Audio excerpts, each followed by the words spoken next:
जय हिंद दोस्तों। तो आज करंट टॉपिक के साथ में आप लोगों के बीच में उपस्थित हुआ हूँ।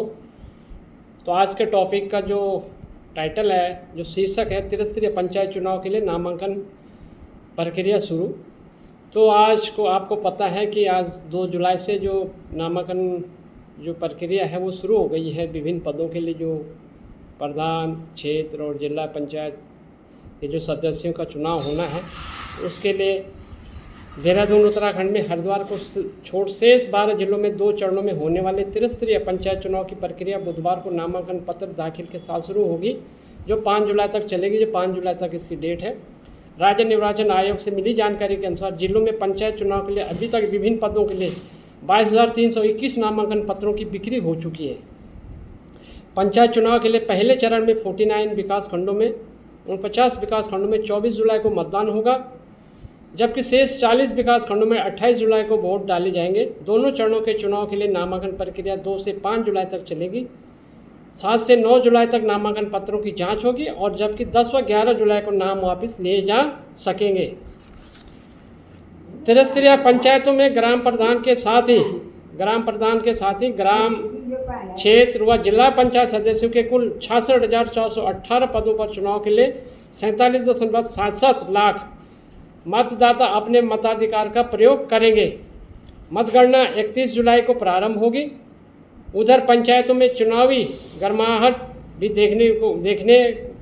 दिखने लगी है और विभिन्न पदों पर चुनाव लड़ने के इच्छुक दावेदारों ने प्रचार अभियान प्रारंभ करते हुए मतदाताओं की चौखट पर दस्तक देना शुरू कर दिया है।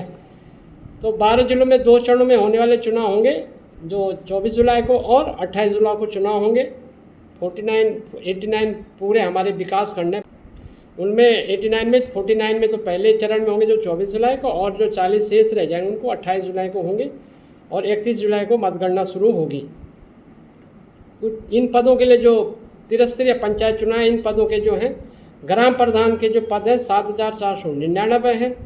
ग्राम पंचायत सदस्य 55,587 जो ग्राम पंचायत के सदस्य होते हैं। क्षेत्र पंचायत के लिए 2,974 और जिला पंचायत सदस्य 358। तो ग्राम प्रधान के मैंने 7,499 पद, ग्राम पंचायत सदस्य जो है 55,587 और क्षेत्र पंचायत सदस्य जो होंगे 2,974 और जिला पंचायत सदस्य 358 होंगे। उसी के लिए अब चुनाव प्रक्रिया शुरू हो गई है और इसी संदर्भ में पंचायत चुनाव की कैसी कहानियाँ चल रही हैं, इसी के बारे में पंचायत चुनाव की परीक्षा एक आर्टिकल है, उसको भी मैं आपको पढ़ के सुनाता हूँ कि उत्तराखंड में हरिद्वार को छोड़कर शेष 12 जिलों में पंचायत चुनाव का बिगुल बज चुका है। 31 जुलाई को मतगणना के साथ ही तस्वीर भी साफ हो जाएगी। पंचायतों के लिए 47.77 लाख मतदाता 66,418 प्रतिनिधियों का चुनाव करेंगे। उत्तराखंड को पंचायतों के विकास के मामले में अभी लंबा सफ़र तय करना है। राज्य गठन के बाद भी गांवों के विकास को गति नहीं मिल पाई है। ताज़ा उदाहरण पिथौरागढ़ की खेतार कन्याल ग्राम पंचायत का है। ग्राम प्रधान पद के लिए शैक्षिक योग्यता 8वीं पास अनिवार्य है, मगर जिस वर्ग के लिए यहाँ सीट आरक्षित हुई है, जनजाति जो है, उनकी आबादी में एक भी महिला 8वीं पास नहीं है। ऐसे ही कई एक्स प्रश्नों की पंचायतों में भरमार है। राज्य के शहरी क्षेत्र की तुलना में गांवों में विकास की बात दूसरे पायदान पर ही सीमित होकर रह जाती है। स्थिति यह है कि ग्रामीण क्षेत्रों के लिए बनी विकास योजनाएं कई बार जनप्रतिनिधियों, शासन, प्रशासन व अधिकारियों की लापरवाही के चलते दम तोड़ देती है। शिक्षा, स्वास्थ्य, सड़क, पेयजल, बिजली व संचार जैसी मूलभूत सुविधाओं के मामले में भी गाँव बहुत पिछड़े हुए हैं। ऐसे में पंचायत चुनाव में मतदाता के लिए आवश्यक है कि दावेदारों को विकास की कसौट पर कसे। चुनाव में सभी दावेदार आश्वासनों व घोषणाओं की भरमार करने में कमी नहीं छोड़ेंगे।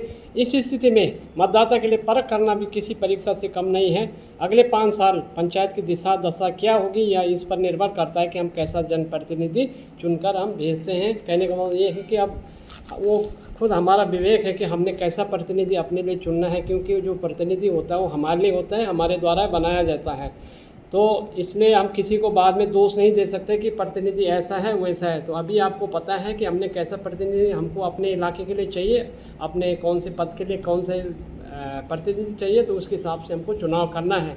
तो मुझे उम्मीद है कि आपको कर्मठ, जुझारू, ईमानदार परोपकारी और सबको साथ लेके चलने वाला को जो आपको प्रतिनिधि मिले उसको आपने चुनना है। और आशा है कि ऐसे प्रतिनिधि आपके विकास के कार्यों को बहुत ऊंचाई तक पहुंचाएंगे।